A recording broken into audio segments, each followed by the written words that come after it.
I mean, maybe it's just as good as a Taylor single barrel. Maybe. Doubt it. Jake, do you have any of that in the back? No. Oh, okay, darn. And even if I did, I couldn't answer that on a recorded session. A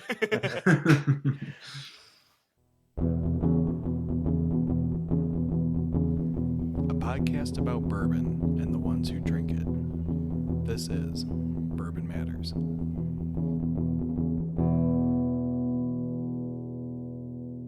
Welcome to Bourbon Matters. I'm Jake. I'm Dan. And I am Jake number 2. And tonight we are drinking Fresh Pops. Speaking of, I need to. These are brand new bottles that we're trying. I think me and Dan are trying things for the first time. Yeah, Jake's got that Old Forester that he picked up over the weekend. Yeah, I was just down in Kentucky this past weekend doing a couple picks, and one of them was at Old Forester, and they thankfully set aside some of the 117 Warehouse H for us. Nice. So yeah, I guess all three of us are drinking these for the first time. I did try it. Wink, wink. Somebody else popped one open, and I tried it, but yeah, that was also after a bunch of other pours, so I'm gonna kind of try it on more of a fresh palate today. Yeah, Jake gave me a sample the other day, so I'm gonna try it too. Is anyone else using a railroad spike knife to open their bottle of whiskey up, or is that just me? No, it's just it's just you. Okay, all right. I didn't know if you guys are all cool like that. No, I didn't have a very good pop on it. That was kind of disappointing. No, it was pretty good. It sounded good. Yeah, it was all right. So, Jake, what were you all doing? Where were you all at down in Kentucky? And make us jealous and hate you some more. Yeah. So really, the main reason why we went down is because one of my buddies who I met through the Adventures Club Bourbon Society, Paul, is part of a motorcycle firefighter group, and of course, a lot of firefighters and motorcycle people are also into bourbon. So they did a Woodinville pick with us last year, which I was maybe a little hesitant about, just because it's kind of a under the radar brand that not many people know about, and committing to take on a whole barrel's worth, just on a good friend's word. But they ended up buying all the bottles and Limit One selling it out through their club.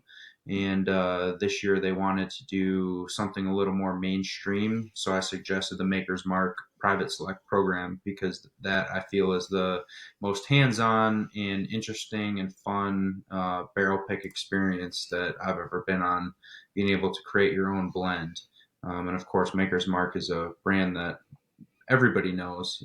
Anyone who drinks knows Maker's Mark.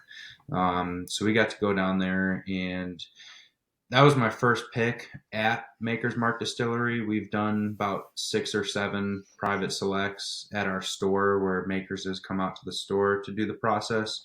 And I probably will never do it at the store again. That experience was second to none. We got an Airbnb like out in the middle of nowhere, Kentucky, like through the hills, lost connection and service, and got lost multiple times within like a half hour of the Airbnb. That was a part of Kentucky I've never been to or experienced before, so that was cool. And then they got us a bus to pick us up the Airbnb, take us to the distillery, gave us a tour, got us cocktails, gave us lunch at their restaurant, which isn't really open to the public. So that was super cool to go through that whole process.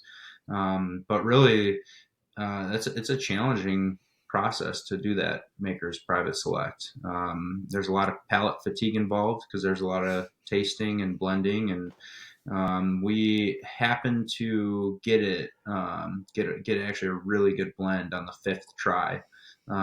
But that was mostly because we spent the entire night before with 15 or 20 bottles of Maker's Private Selects and tasting and kind of doing our own blends, and figuring out a base on where to start when we got to the distillery. But it was super cool, because the first 4 blends we created, everyone kind of looked around and just nothing's really changing too much. Nothing's really popping out. And then once we hit that fifth blend, it was like all of a sudden, holy shit! Like we just created the perfect Maker's Private Select, and everyone knew it at the same time, which is the coolest thing to look for when you're doing a barrel pick. Is just that moment when the light bulb shines and everyone looks at each other like, yeah, we got it. So Nice. I've actually had the Woodinville pick that you spoke of. Oh, have you the Fire and Iron? Mm-hmm. What'd One you of think? the pretty good. I'm not a And big fan how'd of you get Woodinville. it? I didn't. Oh, I tried it. So one of the Mm-hmm. farmers at Whiskey Acres is a firefighter and in a Okay. motorcycle club. And a while ago, he came in with a bottle of Woodinville and said that his motorcycle club or whatever had gotten a pick, and I'm pretty sure it must be that one. Yeah. How many other motorcycle firefighter clubs are there? Yeah, I was figuring that did a Woodinville barrel pick. I'm guessing it's pretty small. And I mean, this club is super legit. They're I don't want to misspeak, but officially licensed something, and they had to get it approved like by their lawyers for us to even be able to sell it with their name on it. So everything's like super locked down with copyright issues and whatnot with their name.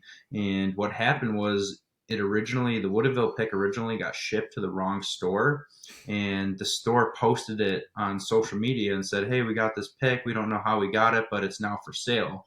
And I found out about that because the guy Paul called me. This was a Saturday morning. He's like, "Hey, so and so store in the middle of nowhere is selling our pick." And it's Saturday, so all the distributors and reps, like, they're off for the weekend.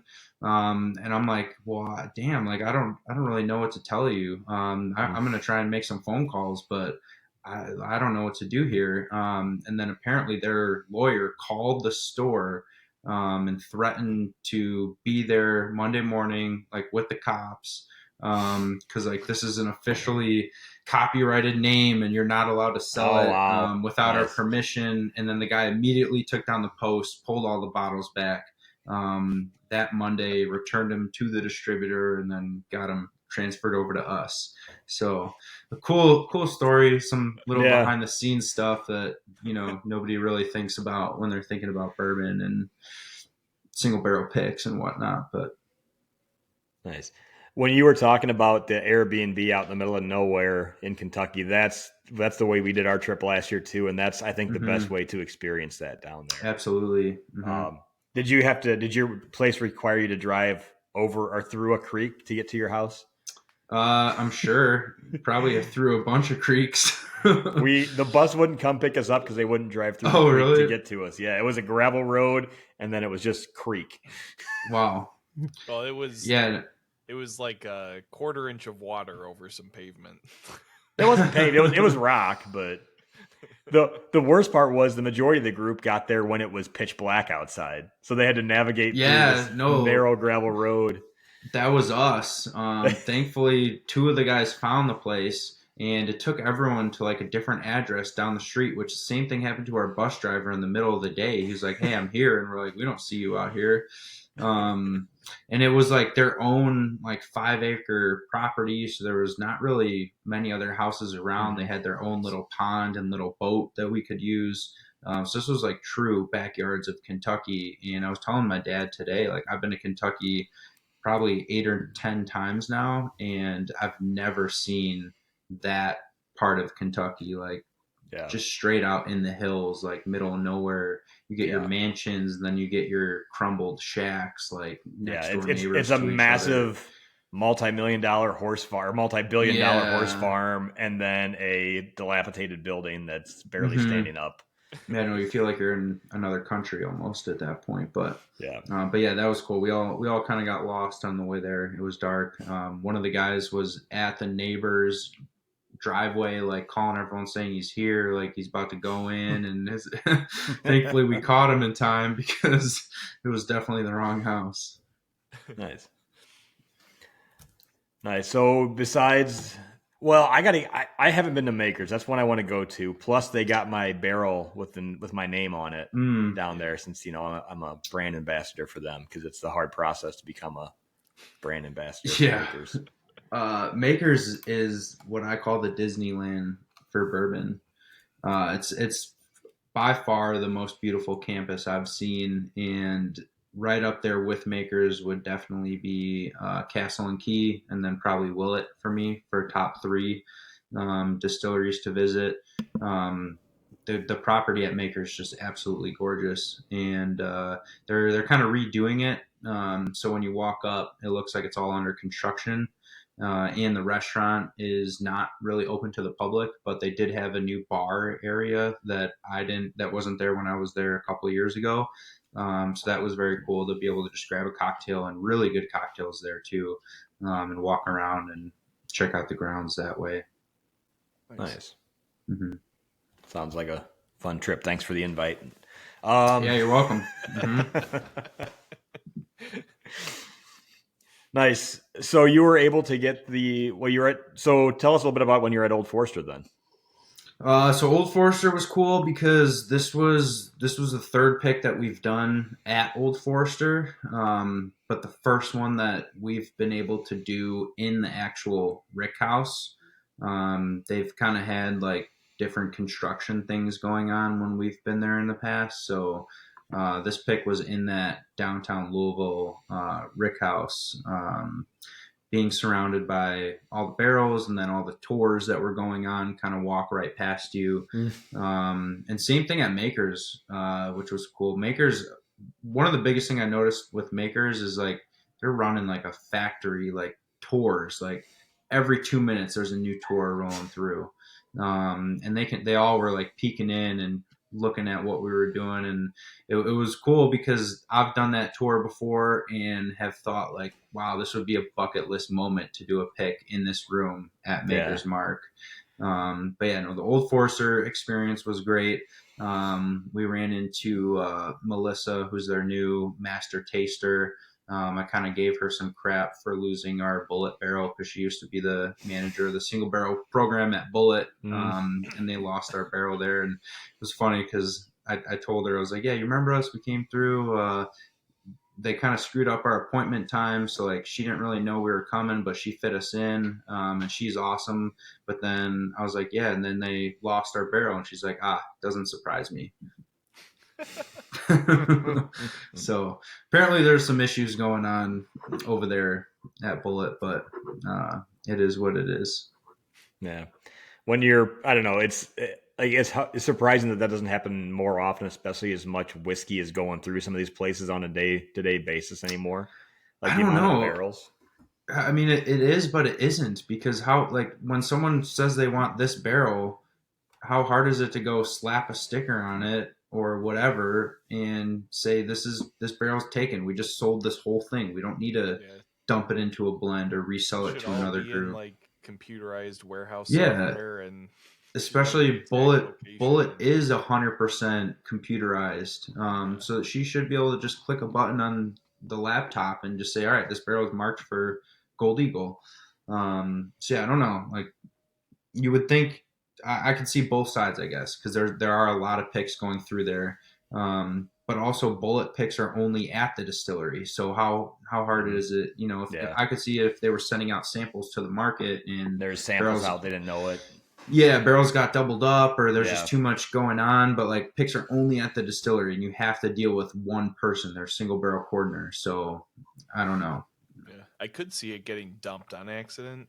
Then they just tell you, we don't know where it is. Yeah, that's the only. It's either that or somebody else tasted it and picked it, and they accidentally threw the sample back in the mix. Yeah. I don't really see any other way it could happen.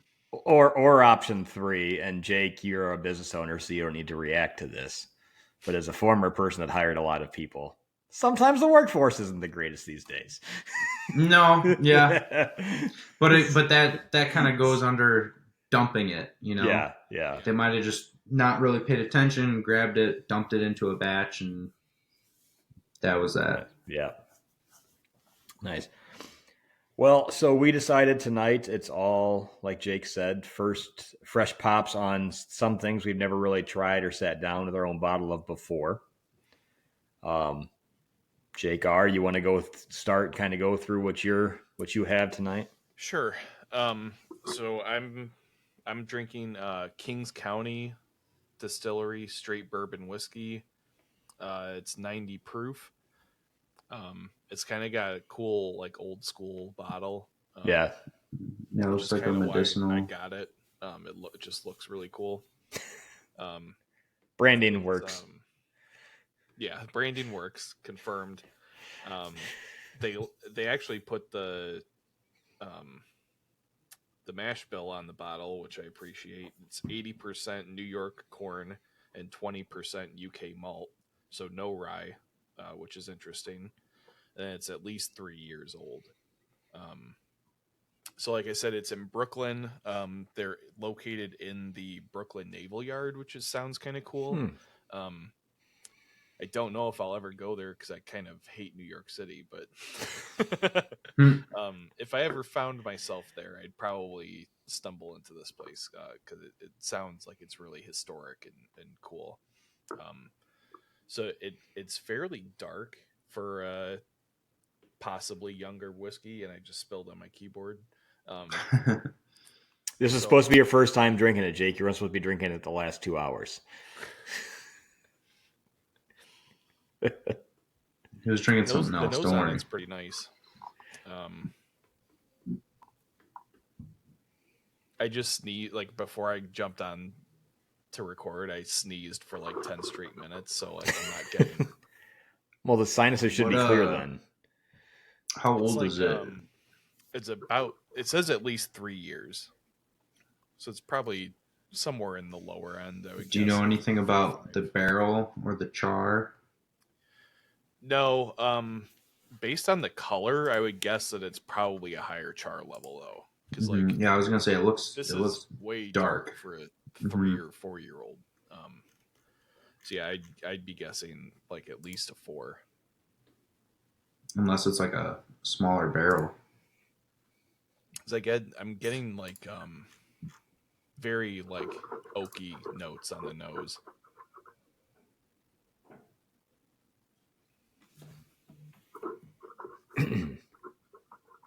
Where'd you get it? I cannot remember for the life I was gonna say just don't say the B word. I was trying to spare you. I'm just wondering if Actually, I was it don't in think I Illinois? actually. Yeah, I don't think I actually Okay. got it from Benny's. Don't say it. I don't know. Just by saying it, you gave them publicity, Jake. Yeah, no profanity on this podcast. Wherever I found it though, I don't see it very often. At least not. I've never heard of it. I've never had anyone present it to us. The bottle looks for sure something unique. I would 100% remember it if I have seen that before. But I don't know. The name kind of sounds familiar, but it might just be with all the King Ranch and King of Kentucky and different kings that are out there. One of the guys from Two Dads No Clue went there somewhat recently, I think. A Texas guy in New York City. Yeah. I mean, it's not bad. I kind of like it. So not bad usually means Nah, mediocre. it's not a buy. It's what I'm getting out of it is it's not going to be a buy again for you. Well, I don't know. Like, it has a lot of the flavors that I look for. Those like deeper, darker kind of notes. I'm getting a lot of like the char definitely comes through. I'm getting some like kind of like those stone fruit kind of notes, like some like the really dark red cherry and like maybe some plum or like something like that, maybe like fig. It's pretty good actually. I'll upgrade to pretty good. Got peer pressured into it. We'll take that. Yeah. It's he caves. Jake. If you haven't hung out with him enough, he caves easy to peer pressure. It's not that difficult. I would recommend it as my final verdict on it. What's the price point on that, dude? Did you say? It was definitely under like $60. I think it was even under 50. Okay. Let me check that real quick. Is that a 750 milliliter? Yeah, it is. It looked kind of small when you held it up. Jake's got big hands. You got a problem with that? No, I don't. Yeah, it's a 750. It's just like a. I mean, it looks like a pint. Yeah, kind of. It looks like a little. I think it's because I think it's deep. Just the shape right? of the bottle. Yeah, the shape of the bottle. The front profile looks. Yeah, it's. Yeah, it is. Yeah. Yeah, it's like a little. It's box. It's the Woodford bottles are so thin when you look at them from the side profile, but that had a pretty wide side profile. Yeah, it was girthy. That's a good one. What are you drinking, Dan? I am drinking. I just cracked it. I've had a Isaac Bowman port finish before, which I thought was okay, nothing special. This is a John J. Bowman single barrel out of the A. Smith Boeing distillery out of Virginia. I didn't know too much about them when I bought it. I was at my boy Sam's place over the weekend, and he let me take a stag from the store with me. So I decided I'd buy something else for him since he did that for me. So I took the John J. Bowman on the shelf. No, he hides things, but like I know where most of the spots was, or where he hides most of the stuff. But this was in a new spot. Like the last couple times, we've had stuff in different spots, and I've tracked him down. And then I'll say, Sam, what's going on with that stag? And he gave me a look, and I knew I was walking out with a stag. But what do you guys like? What do you honestly think about hiding things in a store like that? So he does it. I mean, some of the stuff that he hides, like he has his Taylors, his Eagle Rares, his Blantons hidden. He's got a bar too, but they're like down to the left of the bar, so you can always like if you're looking around, you'll see them. And I think are they just like behind other bottles or no? This one was the stag was hidden behind other bottles. Those are we he talking kind of leaves like those Junior or George T. Well, not Junior anymore. Even though it's 18. Not Junior anymore. Yeah, Stag 18. Okay. Yeah. This year. He puts some of that stuff out just because he wants people to be able to see it if they're looking around for it. Because he'll talk about the guys that are coming in there that they'll see the Blantons down in the corner kind of hidden and they'll offer him big money for it. And he's like, no, that's all right. I'll sell it to the people that come here all the time. So it's more of just a kind of a slap in the face for the people that are trying to find that. So it's not like you find it and you get to buy it. It's just kind of He's kind of flexing that it's there. He gets people all the time that just walk up to the register and don't even like walk through the bourbon aisle and just say like, "Oh, you got Blantons." Oh, we get that like, too. Yeah, he gets that all the time, and I think that's more his thing of like he's like people will come in and say they'll give him $250 for that bottle, and he'll be like, "No, I sell it to my regulars for this price. Become a regular, and I'll sell you one." Yeah, and the new thing is I can't tell you how many people lately we get that just walk in and they're like, "Hey, you got anything allocated?" Oh, and I mean I love like kind of messing with those guys. Like, half our store is allocated. What you should do is. You want me to really go point out like what we can't order and what we can? Because like half the shelf and this whole barrel pick shelf, that's all allocated. You'll never get that anywhere else. You can only get that here. And we can't order more of it. What you need to do is just store some like bottles that have been sitting on the shelf forever that haven't moved. Store them in the back. And then people come in and ask if they can get some of the back and just walk out and be like, well, we got this. Yeah. Mm-hmm. Yeah, super rare. We only got 3 bottles. That's not a bad idea. Honestly, we should do that. You're welcome for that idea.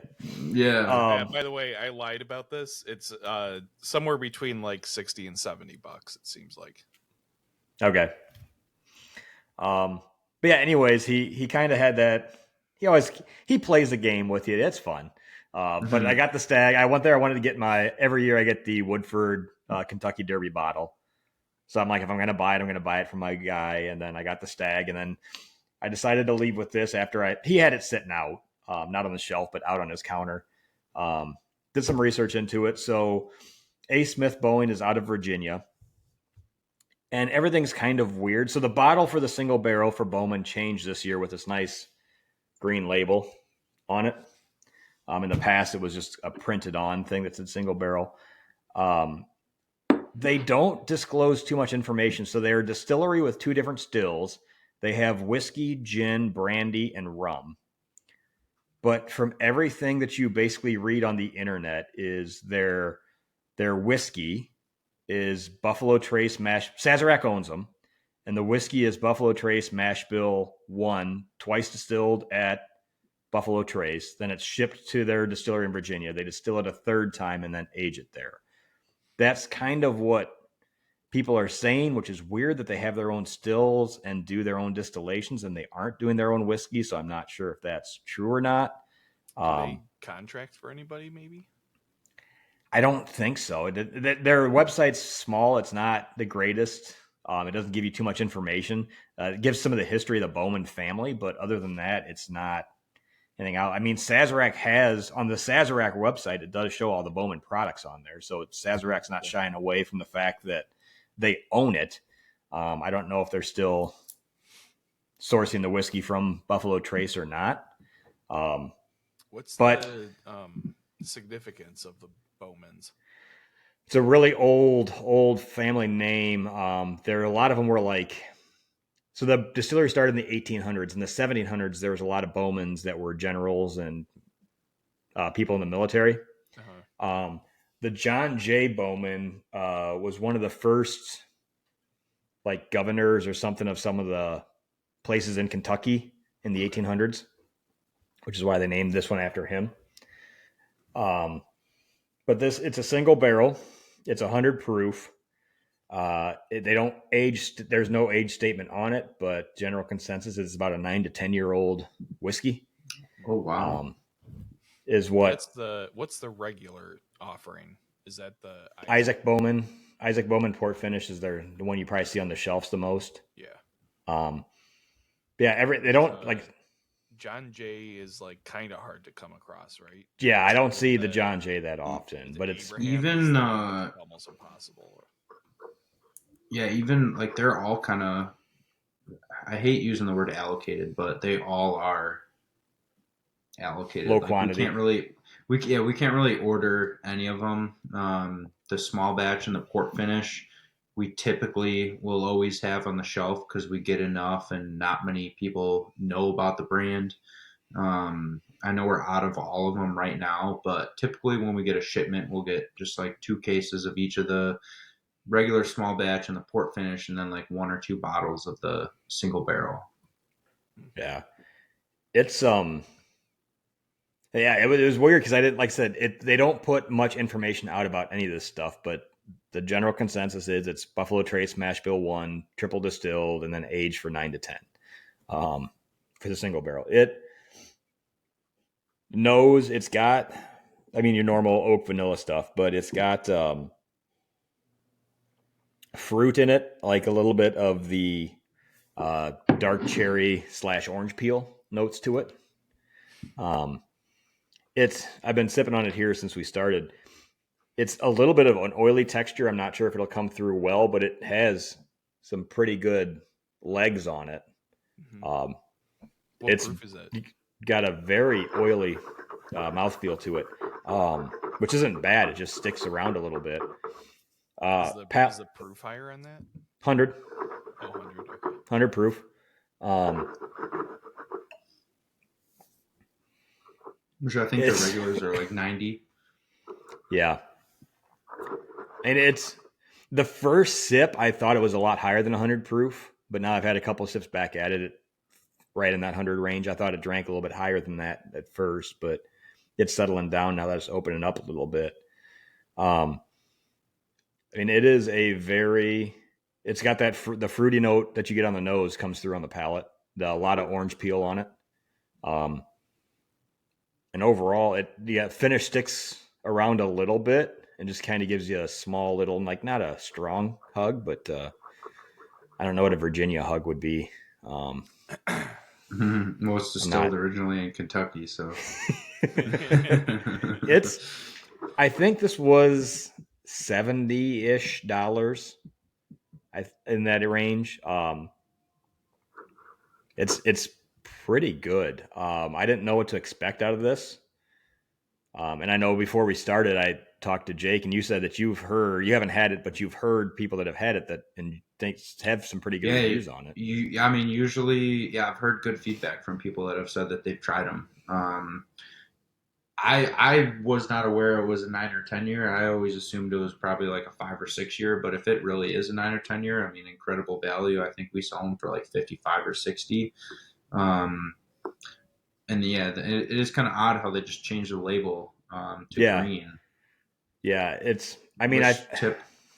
typically, like, I just assume rye when I see green, on a label. And I thought the old label was like kind of traditional, and it looked clean and sharp. But I don't know, maybe they're about to start ramping things up, and maybe it's because they're doing their own stuff now, and it's not coming from Buffalo Trace, and they decided internally to change, but they've never really said one way or the other publicly what it all is. Buffalo Trace isn't really known for their transparency. So. They could care less. I remember when I had the Isaac Bowman port finish, I thought it was fine. It was something I was never going to buy again. This would be something I would definitely pick up again if I saw it. I don't know. I think if in that $60, $70 price range, it's still up there. But if it's a 10-year single barrel, that's not unreasonable for what asking price on it. But it's a good value. It'd be interesting to blind this versus Taylor single barrel as a mash bill 1 comparison to see the differences, and then also like against a Blanton's or something. That's what a lot of people that I read was reading reviews on, or comparing it to Blanton's. But that'd be mash bill 2. But 100 proof single barrel, it's pretty good. I'm kind of glad that Sam said, "Hey, do you want this as well?" And like I said, it was, and when I tried to do my research online in the store on my phone, every single review I saw, of course, it's a single barrel, so it varies greatly from bottle to bottle. But none of them had the picture with the new label on it. So who knows? But I enjoyed it. I'm pretty happy with the fresh pop. Nice. I guess it was a pretty good trip then that you made out there. Yeah, I hadn't seen Sam in a while, and I was debating if I was going to go up, and I was running some errands. I'm like, I'm only 30 minutes away at this point. Let's go see Sam. And yeah, I haven't been out there in a long time. Should go see him too. Sorry, Jake. Sam's a lot closer than me. Plus, I can't compete with all the wine. I can't. Yeah, I can't compete with all the wine buyers at Gold Eagle for the really good stuff. So I'll got to give my boy Sam some props. But so Sam said that he's actually in your buying group. Yeah. Oh, the Arminetti buying group. Yep. Yeah. And he gets screwed because he's in that buying group, but his store is in Marengo compared to like the Woodstocks and the other ones that are. Well, so allocations have nothing to do with the buying group. The buying group is just like we all buy like 100 cases of Woodford instead of all buying 5 each. We get the best pricing, and that helps independent stores compete with your big chain stores. He was more of when he gets like when Arminetti's get some of the allocated stuff. His store is smaller since it's Marengo, so they don't send him a lot of the. Is it like named in Arminetti's, or is he just part of the group? It is. It is. Yeah, it's an Arminetti's store. Okay. So then they probably get like Arminetti's probably gets like an allocation, and then they decide what stores get what. So he probably does maybe lose out a little bit, but the Woodstock store all the time. He's like, that motherfucker. He gets all the good shit and then he marks it up way more. Yeah, like I never do that. He has that guy has stores. I've been to the store in Huntley and Woodstock, and they're both really nice stores, and they do get they do have a lot of really good bourbons. But he'll have the Pappy 15s, he had a Sazerac 18, but he has all that stuff on a shelf with the aftermarket online price that you see on Wooden Cork and stuff listed there. And Sam's like, man, when I get that stuff, it goes to my local or to my guys that come in here all the time. I don't put that stuff out and put crazy prices, but I mean, I'm sure stores that, especially nowadays, maybe it was different 3-4 years ago, but especially now, the consumer knows. And I'm sure they move some of the stuff at the secondary prices. But if you're a bourbon guy and you go in there and you see that, you're just going to walk out. Like, you're never going to go and shop there again. No. It goes a lot further to give it to someone who's actually, spending money and buying stuff off the shelf as well. And like just someone, like the good faith aspect of it, where if you're willing to sell it at MSRP or like small markup, like people will be more willing to come back and spend money on like the regular stuff. Yeah. Yes. But yeah, no, it was a good trip. But Jake, if you get one in your store, try it sometime, or I'll bring it sometime somewhere. But I will. It's a good one. I like that. Do a unicorn episode with the stag soon too. Yeah. Yeah, I was shocked when I saw that. It was kind of hidden, but it was enough that the gold glare the light glared off the gold lettering and reflected enough, and I'm like, that Indiana Jones. Yeah, I'm like, that looks like a stag. We'll ask him about that.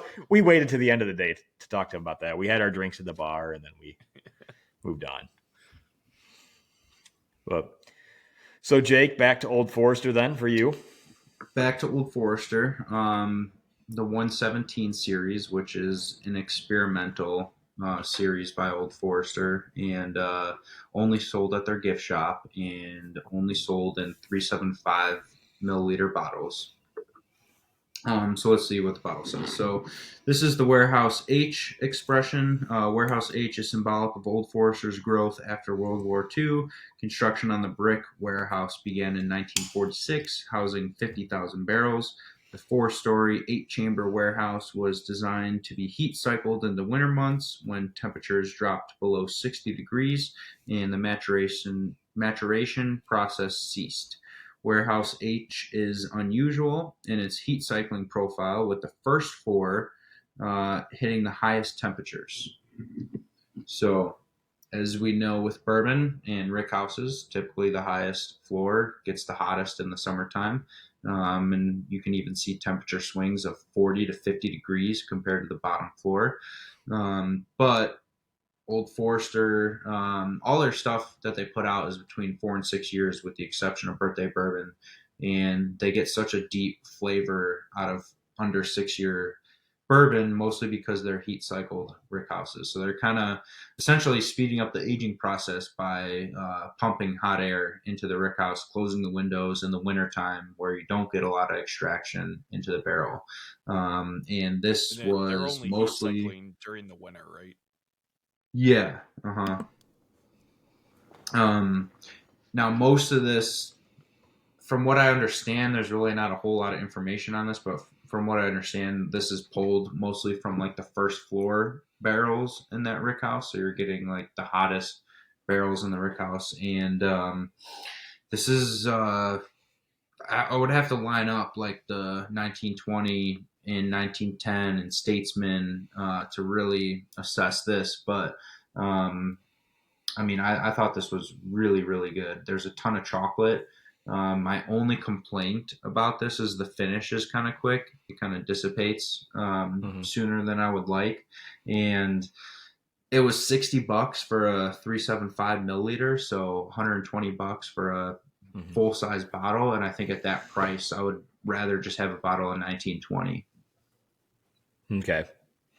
Yeah, what 1920 is in the $60 range ish? $60, yeah, all day. Yeah. Higher proof too. This is 98 proof, so like there's a ton of sweetness up front. It kind of coats your mouth with like that rich cocoa, dark chocolate, little hint of orange, and the nose just screams like creamy milk chocolate, and yeah, it is very creamy. It's got some nice oily texture, some nice legs, good viscosity, but the finish just kind of isn't even there. It just falls pretty flat, pretty quick. For the proof point, it does have pretty good flavor. It has great flavor. Yeah. Yeah, for something under 100 proof, I usually don't get this much flavor. But we did the Fox and Odin tasting last night, and those are all between 95 and 100 proof, and I thought those all had a much longer finish and, if not more flavor than this. Yeah, I think we're gonna do that next week. I've got samples to give to Dan. I'll save my comments on that. I thought those were all really good. Of our content for next week. No. Yeah. Mm-hmm. So I guess with the fresh pops, it's always difficult. Whiskeys, the last few years, the prices of whiskey has gone way up. Because, I mean, we talked about it when we did like a value episode, and it's hard to go under $35 anymore. Where in the past 5 years ago, there's a lot of stuff that you get out for $25 that was really good. But it seems like the price points keep going up. So all three of us drank something that was at minimum $60-$70 for a bottle of something we've never tried before. I think one thing I've done a better job of the past year in my whiskey purchasing habits is trying to test some of these bottles before I buy them, before I spend $60 on them. Because at that point, it's an investment. I mean, it's going to be around for a little bit, but that's why I like stores like Jake, like Gold Eagle or Sam's, where they have a tasting bar and they're putting stuff out that you can try all the time, because there's so much whiskey out there and there's so much good whiskey out there. But anymore, you're spending a decent chunk of money on it. And the past of buying a random bottle for $40 or $50 and hoping it's good are kind of over. It's and even the new brands that are coming out are hitting the $60, $70, $80, $90 range for 4-year bourbons. I was going to say distillery prices are much higher than a lot of the established brands, and it's probably just a volume thing, primarily. Definitely a volume thing, and definitely just a ton of money put up front, and they're scrambling to recoup that. Right. Mm-hmm. I would recommend. Go ahead. I was just going to add on to that just for the average listener, like, there are plenty of under $30 bottles that you can find that are really nice. Evan Williams Bottle and Bond, Wild Turkey 101, Old Grandad 114, and Bonded. I could keep going all day with that list. Old Tub is really good. Try it in a blind. You'll be surprised. Tried that. I never would have tried that. Before, like, we did that Jim Beam blind tasting at Gold Eagle, I never would have bought a bottle of Old Tub. Mm-hmm. It was actually pretty damn good. to find something new that's a newer brand, or something you may not have heard of or tried before, and find a bottle for under $30, that is kind of next to impossible these days. Yeah. But like, even like the Old Grandad 114, I can't find that. I can't even find Old Grandad 100 anymore. Like, the Old Grandad 114 has been getting tough to find. We just got a big shipment of Old Grandad, and the 114 is definitely not always on the shelf. But it's not like a Weller where it just snap of a finger and it's gone. Yeah. And I know it sucks with, like, especially for you, Jake, the Wellers and stuff like that are retail $25-$30 that goes so quick. But there's a reason too, is they're a $30 whiskey that is going to be pretty damn good. It's not going to hold, like, I like when you do your blind tastings and they lose to other things, because it's nice to get people to shut the F up every once in a while. But at the same point, it's a lot of those, it's hard to beat for the price range on those low priced ones. There's a lot of hype. And there's a lot of marketing that goes behind it. Yes, they're true. Good. I'm not going to sit here and tell you Weller is a bad bourbon. But a lot of it is definitely the name and the hype. If you took that exact same bourbon, put it into a different bottle, put it on the shelf, there was a guy that came through last week, and he was like, "You got any good weeded bourbons?" And I showed him the Green River weeded, and he's like, "Yeah, but it doesn't say Weller's on it." And he just passed. Like literally, do you want me to put a sticker on that says Weller's? Will you buy it then? He said it as plural too. Yeah. Yeah, I mean that makes sense. He's a Chicago guy. Yeah. He's a Chicago guy. Got to pluralize Of course, Well, I of think, course, yeah. last week, me and Dan both said that the Green River was better than Special Reserve. No, I didn't say that. I didn't like Green River that much. I thought Green River was better than straight Makers, but I wasn't a big fan of the Green River weeded. Dan, you didn't hear it was such a close result in our blind. It was like 25 votes to 12. 7? Like, yeah. It was only 12 votes off. Yeah, it's close. It was halfway there. It was so close. But no, I didn't think it was bad, but I didn't think it stood out for me because, like, I really like the Green River bourbon. And at the $35 price point, I thought the Green River bourbon was great. And maybe it's because I had high expectations for it and it didn't quite meet them. But I thought it was more in a class of a Maker's Mark versus the Weller or the Old Elks and things like that. Yeah, I've found Green River over Weller. I think I would too over Special Reserve, and I found with Weller, it actually does decently well in blind tastings, and that's just because it's so soft and creamy, and it just kind of coats your mouth, and there's really no burn, but it still has a little bit of flavor. I think the Green River is definitely not as soft. For someone who likes lower proof and just smooth whiskeys, they're going to pick the Weller 9 times out of 10. But I think it definitely has more flavor. You can taste the grain a little bit more. You can taste the barrel a little bit more. Maybe it's not as balanced as Weller, but you can definitely, there's for sure more flavor there. So it just kind of depends on what you're looking for. Yeah, when there's you're definitely tasting the a little whiskey. bit of complexity that you could pick out on the Green River that like just isn't there on a Weller. Like I got a little bit of that like wheat spice in the Green River that's just like absolutely not present in the Weller whatsoever. Which I appreciate that like some like nuance to it because like for me like I said it in the last episode, I'm not a big fan of wheated bourbons in general because I think they are too soft overall. So like whenever there's that like little nuance, it gets me interested. Yeah, it kind of reminds me of like a young proof down Old Elk wheated bourbon. Yeah. I will say one of the most fun things about buying a random bottle and then cracking the top of it and drinking it is it's kind of like a gamble. And when it pays off, you're really happy with it. Because right now I just poured myself a third round of this and it's becoming very dangerous quickly because it's got a nice, beautiful finish on it.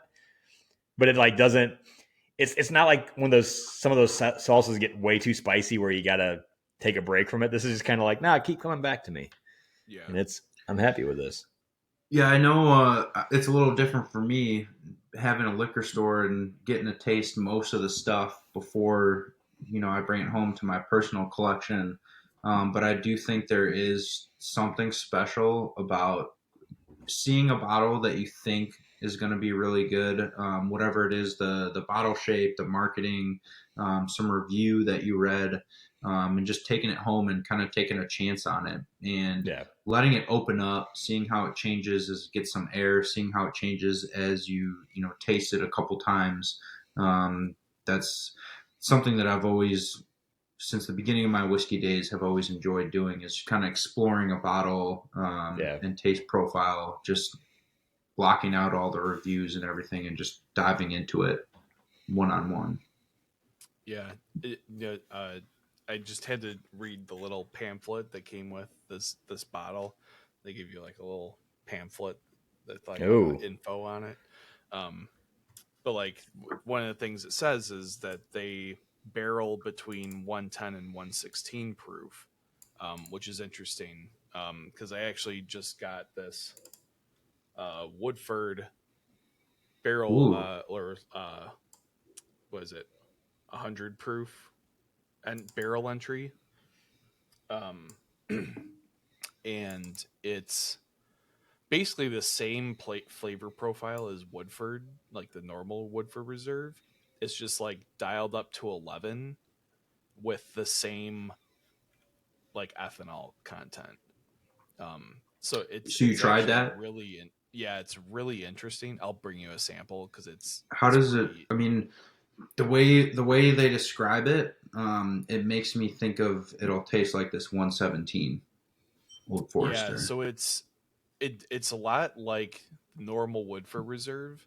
It's just everything's amped up, um, like in terms of like the actual flavor notes, which I think you can kind of attribute to the fact that they don't need to add as much water At at the end, bottling. they add Right. it before it goes in Mm-hmm. the barrel, and they don't Yeah, put much and in at like the Yeah. end. that's the we'll get into it next week, but Fox and Odin proofs down in the barrel during aging, which I And think doing the Dancing brandy Goat also method, does that, right? yeah, where they're very slowly adding water Yeah. Yeah, and instead of it's doing the math, adding all the water at once. They're over a couple months slowly blending in that water, which makes a huge difference yeah, from absolutely. the Like stuff that you I've tried. definitely like the. I was a huge fan of the rye, and we'll get into it because believe me, Mm-hmm. like Shocker, I'm Jake's a a fan of the rye. I'm a cask strength drinker, but those distilleries that slowly proof down like the brandy style method, I tend to like their lower proof offerings better than their cask strength offerings. So that's all I'll yeah, I say mean on that for until next week. But for sub 100 proof whiskeys, they were excellent. And I think a lot of that has to do with the water that they do add really takes on the flavor profile of the barrel and the whiskey during that slow proofing process. So I'd actually be interested to see if Kings County does something similar or if it's just that lower barrel entry proof that kind of helps develop that. Like with working at a distillery, just thinking how many more barrels you would have to buy and how much more cost is involved to put stuff in a barrel at such a low proof is mind blowing right now. And that's a yeah, lot of extra as a barrels. small distillery, it probably doesn't really make sense at all. But Yeah. I mean, either if way, I you're mean the amount of Woodford, yeah, if you're but just the amount Woodford, of money Maker's on Mark, barrels.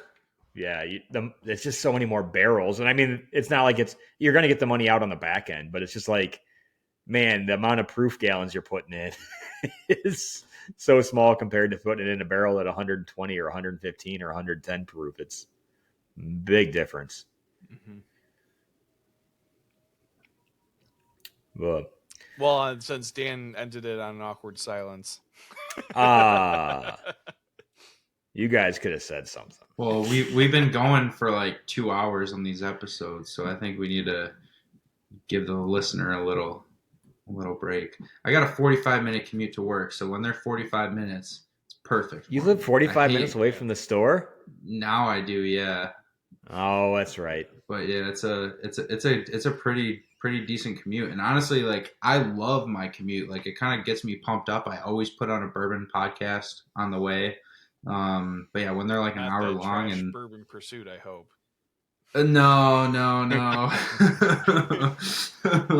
I'm gonna I keep had talking shit something. about them until we get recognition for it. I had something shitty to say about the one I was listening to this morning, but I don't know if I want to blast them on a live recording. Oh, I've already talked so much shit. Oh, it was just they were talking about like the liquor laws and so it was there was a lawsuit filed in California with like independent stores saying that the big box stores were getting better pricing and like they didn't know that was illegal or whatever. And like as a store owner, and I think as most people in who are super into the industry know, like it's for sure illegal to offer one store a better price than another store. And I don't think they got that they were probably maybe offered the same. They were talking about like buying one case for buying 50 cases, like how any industry you're going to get a better price when you buy 50 cases. Right. But the whole Bulk is point always was cheaper. Yeah, bulk is always cheaper, which is fine. But the whole point of this was that the bulk price wasn't even close to what this other big store was selling the product for. So like the bulk price, the deepest discount price was more expensive than what this big chain retailer was selling the product for. So obviously there was some sort of backdoor deal going on to for them to offer it, lower than the deepest price that the distributor offers. Sorry, that probably was a little jumbled in the way I said it, but yeah, it got me a little fired up. So I'm like, how do you not know that? Like, I want to jump on your podcast right now and correct you and fix this. Right. Yeah. Well, and that's not even like that's like I'm not, industry expert, but like if you go to Sam's Club, it's cheaper than if you go to, a normal supermarket because Mhm. they're buying in huge quantities. Like it's a normal price break thing for quantity. Like I think most people should be aware of that.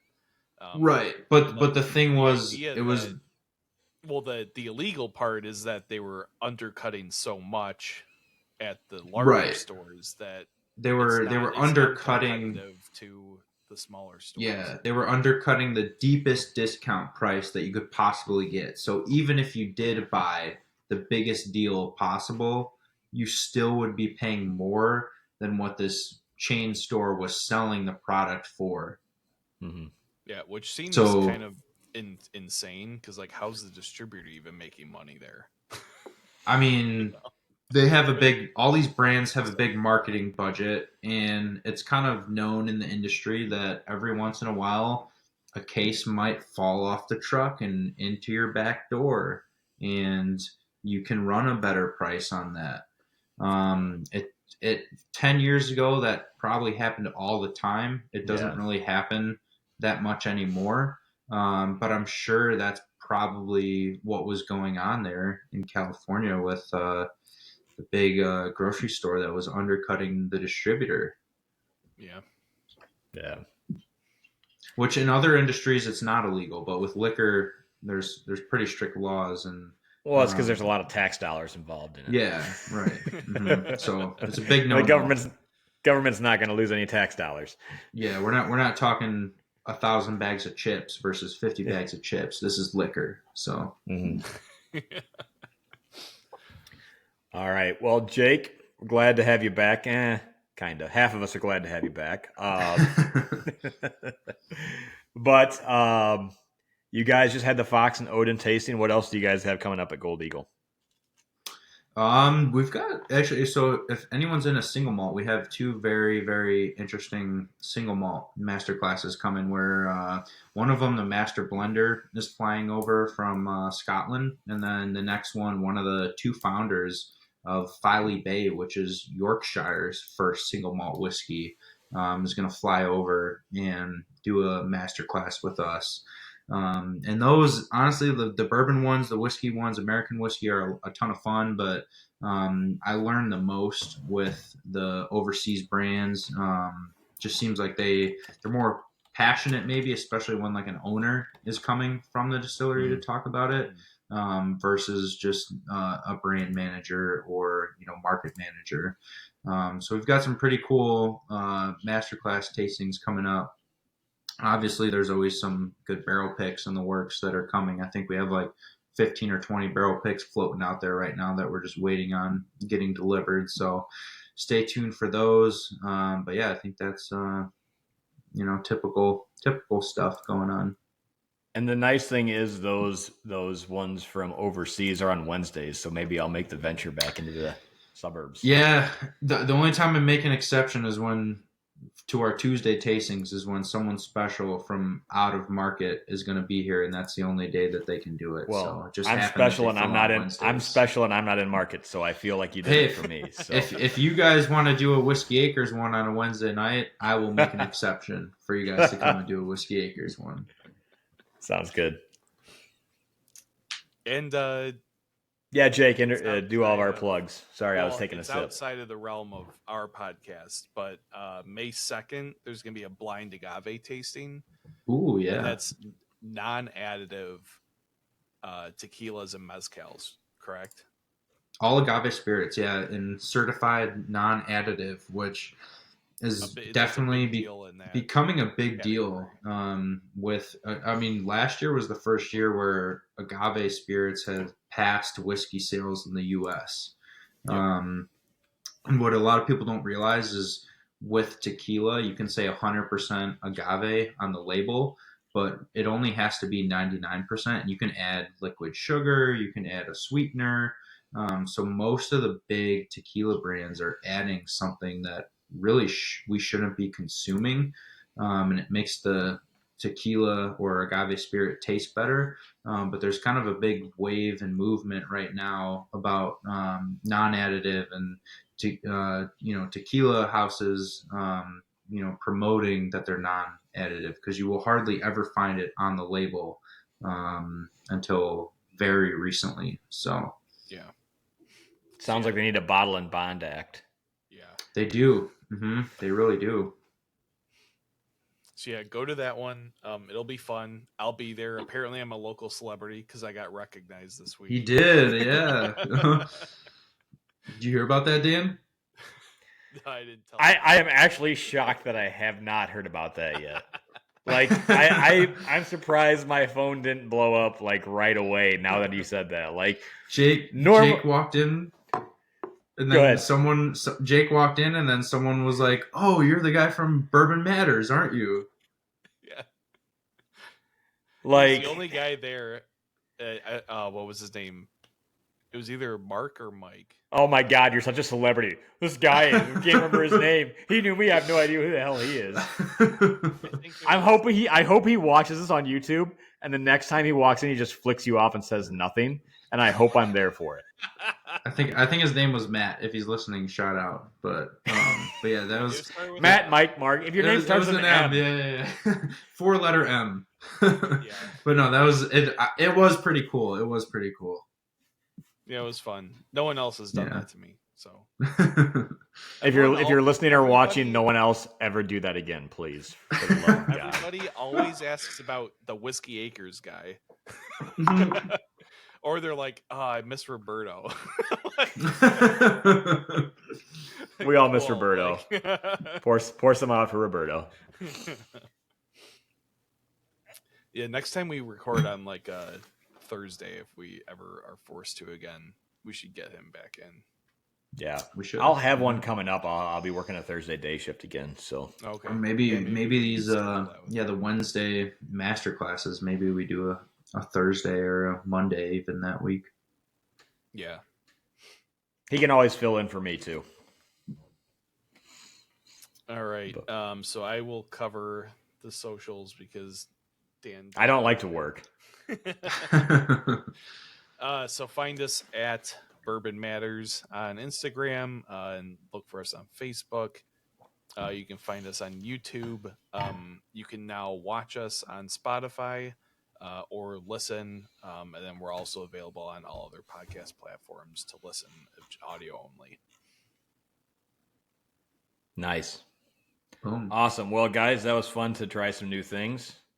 I'm probably going to drink another one of these off air next. Yeah, I'm actually glad. So what Dan's saying is that's really good. On my shelf. Yeah, a long time, and I was waiting to open it, and today gave me an excuse, and I actually really like this one. Nice. This one kind of has. I'm going to compare this to sea salt and vinegar chips for me because for some reason I don't like sea salt and vinegar chips, but every time I open a bag of sea salt and vinegar chips, I can't stop eating them. Why do you like?